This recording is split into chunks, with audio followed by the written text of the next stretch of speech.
This is the VOA Special English Technology Report.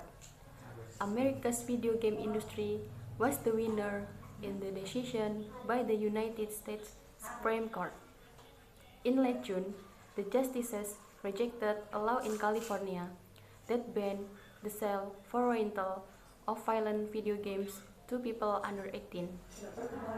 They said the 2005 law violated the free speech guarantee in the First Amendment to the Constitution. The vote was 7-2.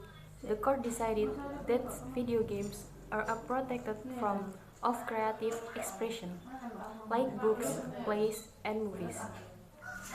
Paul McGrail, dean of the University of Dayton Law School in Ohio, says California did not see gaming that way.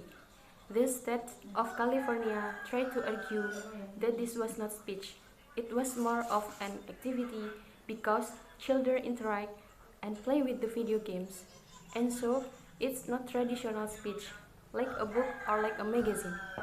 California lawmakers argued that violent games are especially harmful to children. But the court said they were no more harmful than the violence in other forms of media. Justice Antonin Scalia wrote the majority opinion. He pointed to the violence in fairy tales like Snow White and Cinderella and in cartoons. Professor McGrail says the court sees its job as only to decide what is and is not legally protected speech. We don't want to get the Supreme Court into making fine distinction about what is better than others, because that will lead us down a slippery slope.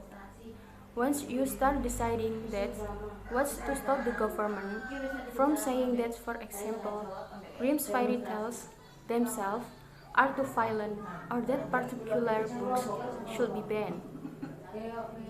In fact, from 1915 to 1952, the Supreme Court permitted censorship of movies for fear they could be used for evil.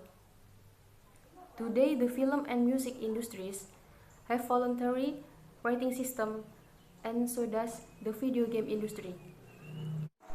For example, extremely violent games are rated M for mature. These are meant for ages 17 and older.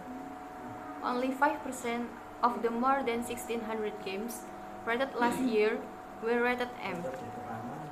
Still, Abby Lauren, a manager at a GameStop store in Maryland, says M-rated games like Call of Duty, Halo, and Fallout are the most popular games in the store.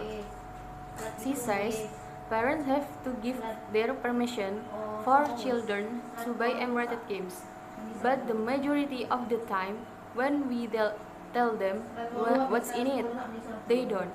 For VOA Special English, I am Mario.